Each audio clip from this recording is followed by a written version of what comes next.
The title of story, Fairy Tales of Destiny. Storyline, ang kwentong ito ay tungkol sa isang aso na nagngangalang Shiro, isa siyang aso na palaboy sa sobrang kahirapan ng aso ay sa basurahan siya kumakain para mabuhay sa araw-araw.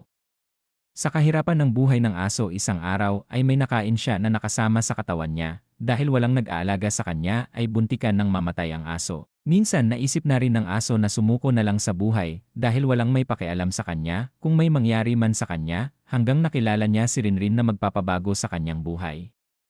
Hanggang dumating ang araw na ang aso ay naging tao dahil sa isang pangyayari at kagustuhang maprotektahan at mapasaya ang babae.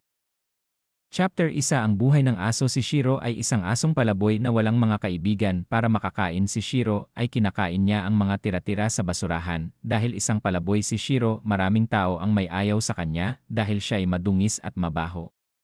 Habang kinakain ni Shiro ang mga tira-tira ng mga tao, ay nakarandam siya ng pananakit ng tiyan. Nalungkot si Shiro habang tinitignan niya ang mga aso na kauri niya dahil sila'y may amo na nag-aalaga sa kanila. Napaiyak si Shiro dahil wala siyang amo at higit sa lahat ay ayaw sa kanya ng mga tao. Hiniling ni Shiro sa kanyang isip na, kung ganito lang ang magiging buhay ko, gusto ko na lang na mamatay kasi hirap na ako sa buhay ko. Naging mabait ako sa mga tao pero bakit ayaw nila sa akin? Dahil ba mabaho ako, bakit ayaw nila akong bigyan man lang ng makakain? Hirap na ako, ayoko na mabuhay pa. Habang nag-iisip si Shiro na mawala na lang ay nakatulog siya. Habang tulog si Shiro ay may isang babae na nakakita sa kanya. Naawa ang babae at binigyan ito ng tinapay. Nang magising si Shiro ay nakita niya ang tinapay at kinain niya ito agad dahil sa gutom na siya at napaisip si Shiro kung sino ang nagbigay sa kanya ng pagkain. Hinanap ni Shiro ang taong nagbigay sa kanya ng tinapay pero di niya ito nahanap dahil tulog siya nang siya ay binigyan ng pagkain. Di niya alam ang muka ng taong nagbigay sa kanya ng makakain, kaya bumalik si Shiro kung saan siya binigyan ng tinapay dahil nagbabakasakali siya na makita niya uli ang taong yon pero di na ito bumalik. Lumipas ang linggo na ubusan na ng pag-asa si Shiro na hintayin ang nagbigay sa kanya ng tinapay at umalis na si Shiro habang siya ay malungkot na naglalakad sa daan. Lumipas ang isa pang linggo ay muling bumalik si Shiro sa lugar kung saan siya nagkasakit at nakita niya ang isang tao na nakaupo sa kanyang pinaghigaan nang siya ay nagkasakit. Akala ni Shiro na siya na ang matagal niya nang hinahanap na tao pero nang makalapit na ito ay bigla siyang sinaktan ng lalaki at umalis na ang lalaki pagkatapos niyang saktan ang aso. Nalungkot habang siya ay papaalis sa lugar kung saan siya nagkasakit, iniisip ni Shiro na hanggang pangarap na lang niya ang may mag-alaga sa kanya. Habang naglalakad si Shiro ay nakita siya ng babae na nagbigay sa kanya ng tinapay at tinawag siya ng babae. Ngunit di ito narinig ng aso pero sinundan siya ng babae dahil naawa ang babae sa asong si Shiro.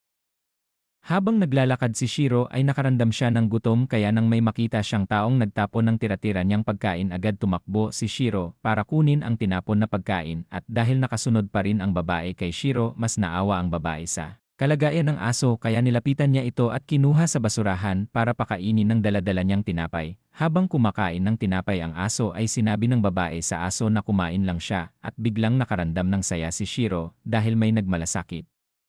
Sa kanya sa saya ni Shiro ay napaluhan na lang siya sa saya at nang matapos na si Shiro na kumain ay agad nang umalis na rin ang babae. Hindi alam ni Shiro na ang babaeng yun ang taong matagal niya nang hinahanap at hinihintay na tutulong sa kanyang paghihirap. Chapter 2. Ang aso at ang babae.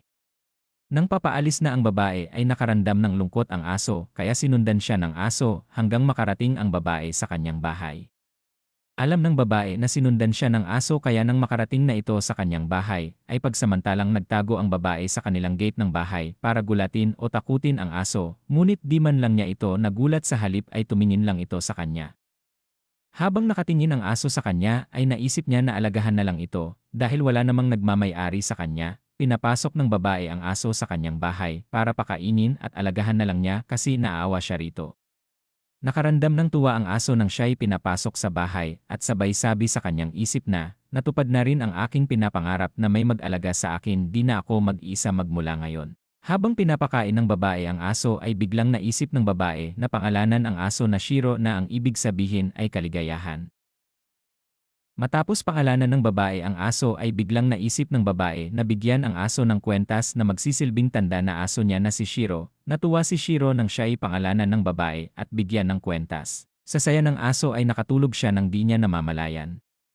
Nang magising si Shiro ay nag-iisa na lang siya sa bahay, kaya nang magising siya ay nakaramdam siya ng takot, kaya hinanap ni Shiro ang babae sa mga sulok ng bahay, ngunit hindi niya ito makita. Akala ng aso ay iniwanan na siya ng babae, kaya nakaramdam ng sobrang lungkot si Shiro sa pag-aakalang iniwanan na siya ng babae, kaya natulog uli siya dahil nagbabaka sakali siyang sa paggising niya ay nasa bahay na uli ang babae. Pagkaraan ng 4 na oras ay dumating na ang babae. Agad na amoy ni Shiro ang amoy ng babae, kaya agad itong bumangon at tumakbo at niyakap ang paa ng babae. Niyakap ni Shiro ang paa ng babae, baka iwan siya ulit nito, dahil natatakot siya na mawala ang nag-iisang nagbigay sa kanya ng concern sa kanyang malungkot na buhay. Kaumagahan ay sinabi ng babae kay Shiro, "Ngayon dito ka natitira, bantayan mo lagi itong bahay ah. Ako nga pala si Rinrin, magmula ngayon ako na ang mag-aalaga sa'yo, dapat matuwa ka bukod sa may mag-aalaga na sa'yo, may kasama ka pang magandang tulad ko, hahaha. Dahil wala akong gagawin ngayon, ipasyal kaya kita sa bayan upang mamalingke at para na rin mawala yung lungkot mo."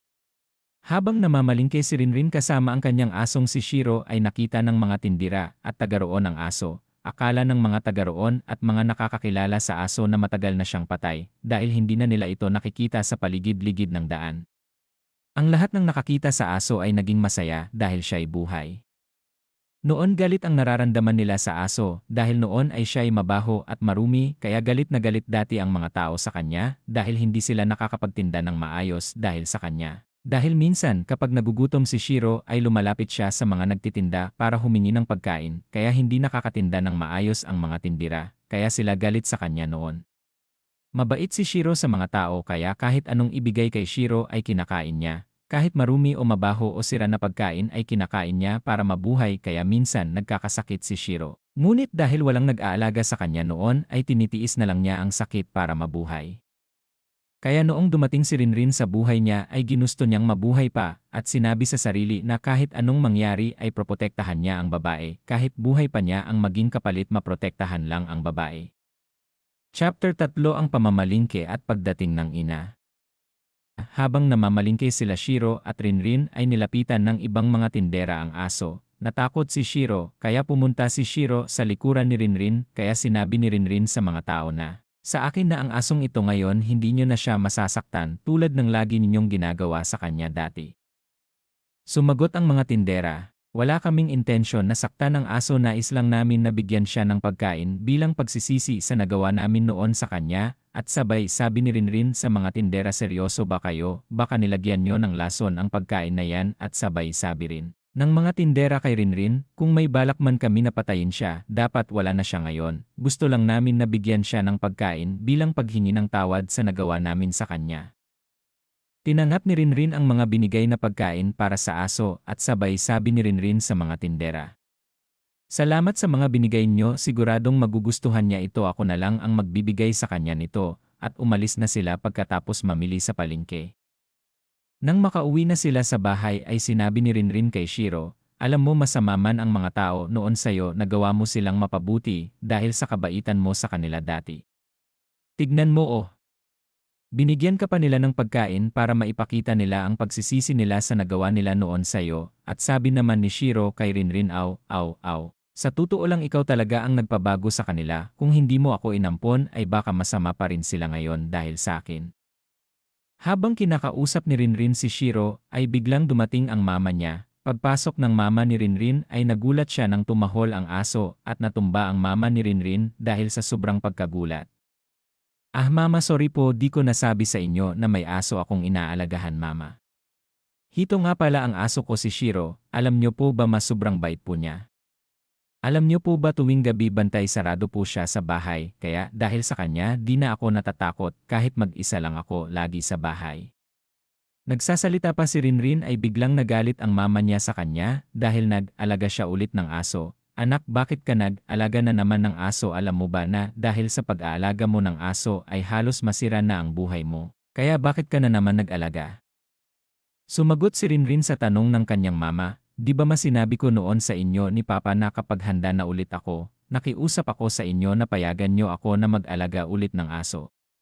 Noong sinabi ko yun, pumayag kayo ni Papa." Sumagot naman ang kanyang mama, Anak, alam mo kasi pumayag lang kami noon dahil halos di na namin alam ang gagawin ng papa mo para mapasaya ka kaya kami pumayag. Akala ko. Sa nangyari noon sa'yo ay hindi ka naulit pero di ko alam na seryoso ka pala sa sinabi mo noon sa amin ng papa mo, oh. Sige, pumapayag ako na mag-alaga ka ulit pero siguraduhin mo lang na di na mangyayari ang nangyari noon sa'yo. Salamat po mama kasi pumayag kayo, sinabi ni Rinrin sa aso. Shiro, narinig mo pumayag na si mama na alagahan kita. Natakot talaga ako na baka di pumayag si mama na alagahan kita, kaya di ko masabi sa kanila na may alaga na ulit akong aso. Salamat talaga dahil pumayag si mama na alagahan kita. Noong sinabi ito ni Rinrin kay Shiro ay sobrang natuwa at nagpasalamat si Shiro dahil nakahanap siya ng mauwihan at tatanggap at magmamahal sa kanya. Chapter 4 Part 1 Ang nakaraan ni Rinrin. Noong bata pa si Rinrin ay wala talaga siyang hilig sa aso hanggang dumating ang araw na nagustuhan niya ito. Mama, birthday ko po bukas, punta naman tayo ni Papa sa zoo bukas ng umaga please. Sige, kung free kami ng papa mo bukas punta tayo. Salamat po mama, pangako po yan ah. Sige po, tulog na ako para bukas handang-handa po ako. Pagkaalis ni Rinrin ay nag-usap ang mag-asawa. Tignan mo pa ang anak natin, sobrang excited para bukas. Ama, alam mo naman na may important meeting ka bukas, di ba? At isa pa, may importanteng lakad din ako bukas. Paano yan, birthday bukas ng anak natin, anong gagawin natin? Hay, wag ka ngang magulo, nag-isip na ako oh. Alam ko naman na sobrang importante ang lakad natin, pero anong unahin natin pa? Kapag hindi tayo pumunta sa mga meeting natin, baka maapektuhan ang trabaho natin. Bigyan na lang kaya natin siya ng pinaka gusto niyang regalo para sumaya siya. Kahit wag na natin siyang samahan, ay sasaya na siya sa regalo natin. Sige, ganun na lang pa kasi ganun naman lagi ang ginagawa natin lagi sa kaarawan niya. Humingi na lang tayo ng tawad sa anak natin kapag may time tayo. Kahit di na sa araw ng kaarawan niya, tuparin natin yang gusto niyang pumunta sa zoo. Kaumagahan ay maagang nagising si Rinrin dahil nga sobra siyang excited makasama ang mama at papa niya, pero nang magising na ang mama at papa niya, sinabi ng mama niya, Rinrin, I'm sorry, di ka namin masasamahan ni papa sa zoo. Sa ibang araw na lang kapag free kami ni papa. May importanteng lakad si mama at papa ngayon. I'm sorry, Rinrin anak, sana maintindihan mo sana kami ni papa para naman sa atin ito anak. I'm sorry talaga anak. Sumagot ang anak nila. Ma, at paalam niyo, di ko na po kayo gusto, galit po ako sa inyo. Kahit ngayon lang po, bakit hindi niyo man lamang ako mapagbigyan sa kahilingan ko? Mas importante pa ba yung lakad niyo kaysa sa anak niyong may kaarawan ngayon? Ako na lang ba ang laging intindi sa inyo? Sa tuwing kaarawan ko, lagi niyo na lang inuuna ang trabaho niyo. Kahit ngayon lang ma, padi niyo lang ba ako magawang samahan? Sa tingin niyo ba okay na kung reregaluhan niyo ako ng gusto kong laruan? Ma, paayos lang kung di niyo na ako regaluhan, basta makasama ko lang kayo sa araw na sobrang mahalaga sa akin, ma, pa. Alam kong importante yung trabaho niyo para may makain tayo, pero sana naisip niyo naman sana ang nararamdaman ko ngayon. Alam niyo po ba na lagi akong tinutukso sa school na mas mahal pa ng magulang mo ang trabaho kaysa sarili nilang anak? Pero alam niyo ba kung anong sinasabi ko sa kanila? Si mama at papa kailangan nila magtrabaho para matustusan nila ang pangangailangan namin sa araw-araw, kaya alam kong mahal na mahal nila ako kasi nagtatrabaho sila para sa aking pangangailangan. Pero alam niyo ba ma, di ko maamin sa sarili ko na mas mahal niyo pa yung trabaho niyo kaysa sa akin. Sana naman po magkaroon naman kayo ng oras para sa akin. Pagkatapos magsalita si Rinrin ay pumasok siya sa room niya at umiiyak ng sobra. Nang marinig ng magulang ni Rinrin ang sinabi niya ay napag-isip-isip nila na samahan ang anak nila kahit sandali lang sa zoo. Nasamahan nila ang anak nila ng kahit sandali sa zoo, akala nila ay okay na ang ginawa nila. Pero nang tignan nila ang anak nila ay halata pa rin sa mukha niya ang lungkot dahil alam niya na sandali lang niya makakasama ang mama at papa niya. Ginawa niya ang lahat para magpakasaya, pero nang sabihin ng mama niya na kailangan na nilang umalis ay nagpasalamat siya dahil nagawa nila siyang samahan kahit sandali. Pag-uwi nila sa bahay ay agad na ring umalis ang mama at papa niya dahil late na sila sa trabaho. Alam ng magulang niya na kulang ang nagawa nila para sa anak nila, kaya napaiyak sila pagkaalis nila sa bahay dahil kailangan na naman nilang umalis para sa trabaho. Chapter 5 Part 2 Ang nakaraan ni Rinrin. Pagkaalis ng mama at papa niya ay nag-isa siyang nag-celebrate ng kaarawan niya sa kanilang bahay. Bago umalis ang mga magulang niya ay nag-iwan sila ng maraming pagkain at nag-iwan sila ng regalo at cake para sa anak nilang may kaarawan. Dahil walang magawa si Rinrin sa kanilang bahay ay lumabas siya para magpahangin sa labas ng kanilang bahay. Habang nagpapahinga sa labas ng kanilang bahay, habang nagpapahangin siya ay may nakita siyang mga bata na kasing edad niya. Lumapit siya sa mga ito, ngunit nang ito'y makita ng mga bata ay bigla silang tumakbo para lumayo sa kanya.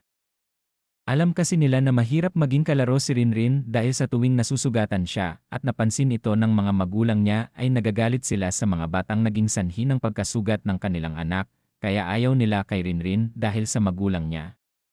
Dahil tumakbo ang mga bata ay nagpasya na lang siyang umalis dahil alam naman niya na ayaw nila sa kanya. Nang makauwi na siya sa kanilang bahay ay may lumapit na aso sa kanya na takot si Rinrin dahil mukhang silbahi ang aso pero di alam ni Rinrin na mabait pala ang aso, kaya siya lumapit dahil nagugutom siya. Dahil kaarawan niya at wala naman siyang bisita ay pinakain ni Rinrin ang nagugutom na aso, pagkatapos kumain ang aso ay umalis na rin ito. Lumipas ang isang linggo ay laging napapansin ni Rinrin ang aso na paligid-ligid dahil laging nag-iisa si Rinrin ay pinapakain niya uli ito para umalis na agad sa kanilang bahay. Di nagtagal ay nasanay ang aso halos araw-araw na itong pumupunta sa bahay nila Rinrin dahil nga ayaw ni Rinrin sa aso halos araw-araw niya rin itong pinapakain para umalis na ito agad. Lumipas ulit ang isang linggo, habang naglalakad si Rinrin ay may nakita siyang mga batang naglalaro sa malapit sa kanilang bahay. Lumapit si Rinrin sa mga batang kasing edad niya para sumali sa laro, ngunit ayaw ng mga bata kay Rinrin dahil takot ang mga bata sa mga magulang ni Rinrin dahil kapag nakikisali si Rinrin ay lagi siyang nasusugatan sa laro at pag napapansin ng magulang niya ang kanyang sugat ay laging pinapagalitan ng magulang ni Rinrin ang mga batang kalaro niya. Kaya ayaw nila kay Rinrin, kaya si Rinrin ay laging malungkot noong bata siya. Pinilit ni Rinrin na makisali sa mga bata ngunit tumakbo sila para makatakas sila sa kanya, at para hindi nila makalaro si Rinrin, ngunit hinabol sila ni Rinrin para ipakita na gustong-gusto niya silang makalaro ng malapit nang maabutan ni Rinrin ang mga bata ay may dumaan na motor at buntik ng masagasahan si Rinrin at buntik na rin madisgrasya ang nagmumotor. Bumaba ang nagmumotor at pinagalitan si Rinrin. Umiyak siya ng malakas at nagkataong malapit lang ang aso kay Rinrin sa kinalalagyan niya, kaya noong umiyak si Rinrin ng malakas siya ay narinig ng asong lagi niyang pinapakain. Agad tumakbo ng sobrang bilis ang aso para mailigtas si Rinrin sa nanakit sa kanya. Nang makarating ang aso sa kinalalagyan niya ay agad niyang kinagat ang lalaki at tinahulan ito para matakot at umalis na. Umalis na nga ang nagmumotor, ngunit bago umalis ang lalaki ay tinandaan niya ang muka ng aso para makaganti sa aso balang araw.